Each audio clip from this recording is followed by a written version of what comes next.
นาโปร่งใสสุดๆได้เท่านี้คันผู้ใดจะเสื้อบ่เสื้อค่อยกระบูฮูว่าสิโปร่งใสจังใดมีแต่นุ่งกระโปรงแลนอ้อมเฮือนเท่านั้นแหละที่จะโปร่งบ่ฮู้ว่าสิโปร่งจังใดค่อยกระโปรงสุดซ้ำนี่มาบัดนี้นะแล้วยอดคงเหลือฟังดีๆเด้อ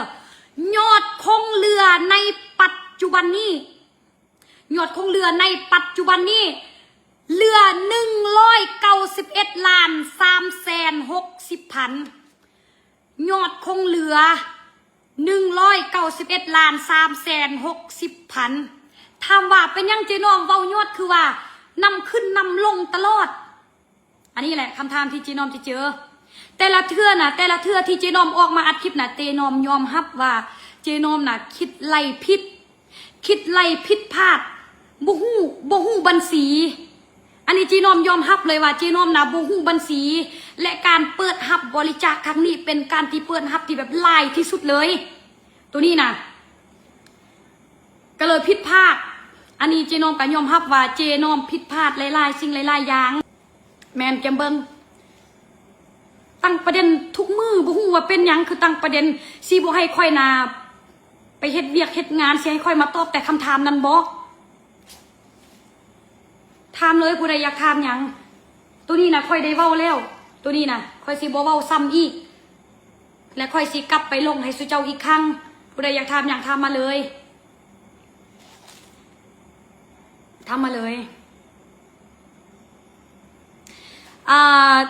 สวยไอ้น้อง78 ล้านคือหยังแมนเพราะว่าเจน้อมนะไป7 คนแต่จำนวนนี้เจน้อมก็ยอมรับความจริงคือน้อมเว้าคั่นน่ะคันผู้ใดที่ยังค้างคาใจว่าเจน้อมเอาเงินตัวนี้ไปใส่ใจในการเดินทางและพนักงานเจน้อมยินดีใส่ทุกกีบทุกบาทตัวนี้เด้อยินดีใส่ทุกกีบทุกบาทย้ำอีกทีว่าบ่มีพนักงานผู้ใดที่จะมาอยู่น้ำเจ้าโดยฟรีๆและพาเขาเจ้าไปโดยฟรีๆอันนี้เจน้อมก็ยอมรับคันทุกคนยังค้างคาใจหรือว่าบ่ดีใจหรือว่าคาใจน้อมก็ยินดีที่จะเอาเงินบวงที่เจน้อมใส่ในการเดินทางนี่ทดแทนและไปมอบให้ผู้ประสบภัยแล้วก็จบแม่นเพียงแต่เจน้อมอยากให้ทุกคนรู้ว่าเจน้อมน่ะโปร่งใสที่สุดในแบบนี้แล้วค่อยบ่ฮู้ว่าสิโปร่งใสจังใดแล้วค่อยก็โปร่งใสที่สุดแบบนี้ส่วนต่างๆคนที่จะไปวิพากษ์วิจารณ์อย่างอื่นก็แล้วแต่เขาสิไปเต้นไปตั้งประเด็นใหม่ก็แล้วแต่บัดนี้นะค่อยสิออกมาเว้านี่นะเป็นคลิปเดียวคลิปสุดท้าย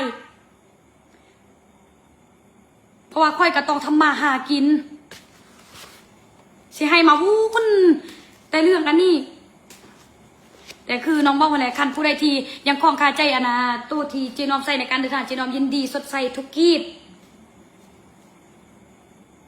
ตั้งมาเลยคำถามเงิน300 กว่าล้านที่เจ้าว่าเงินเจ้ามีอยู่จริงบ่นั่นแหละท่านแหละที่เจน้อมเว้าตอนนั้นเจน้อมก็ยังบ่ฮู้ว่าน้องนะรับได้เท่าใดก็เลยไล่จักติดเพราะว่าเฮาก็บ่ฮู้บัญชี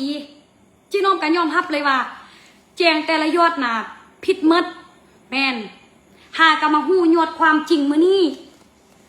คันเจน้อมฮู้ว่าสิมีประเด็นหรือว่าสิมีคำถามเจน้อมก็สิโจทย์ให้ละเอียดลายลักษณ์อักษรสิมาจดมาแต้มให้มันหมดค่อยก็บ่ฮู้เด้แม่นอันนี้นะเจน้อมยอมรับตัวดีเด้อและยังฮู้แต่ยอดคงเหลือนี่191,360,000กีบนี่ต้องถามตัวนี้และบอกให้เอาประเด็นเรื่องอื่นมาตั้งคนเป็น10,000 คนตั้งคำถามให้ค่อยคนเดียวตอบงุดแหง